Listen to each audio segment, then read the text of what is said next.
Bolalarda uchrovchi tug'ma rivojlanish nuqsonlarini bartaraf etuvchi kuchli rekonstruksiyalashtirish va modellashtirish ilmiy tadqiqot laboratoriyasida olib borilayotgan ishlar, uning faoliyati natijalarining birinchi qismini aytib bermoqchimiz. Chunki ushbu laboratoriyaning imkoniyatlari juda keng va bir nechta yo'nalishlarda mahsulotlar ishlab chiqariladi.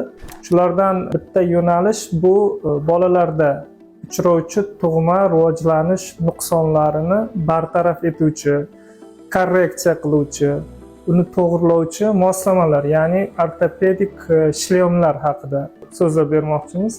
Bosh shaklining noto'g'ri rivojlanib boshlashi bu ota-onalar uchun xavotirli va kelgusida uning bosh miyasi faoliyatiga bevosita ta'sir etuvchi, yomon ta'sir etuvchi, oqibatlar, asoratlar chaqiruvchi kasallik hisoblanadi.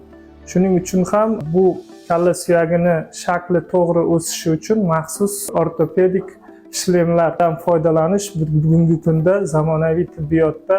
Bunda agar ota-ona shu kabi o'zgarishlarni sezsa yoki mahalliy pediatrlar, nazorat etuvchi oilaviy shifokorlar bu holatni sezsa, bevosita ortopedlarga, neyroxirurglarga, nevropatologlarga murojaat qilishni aytishadi.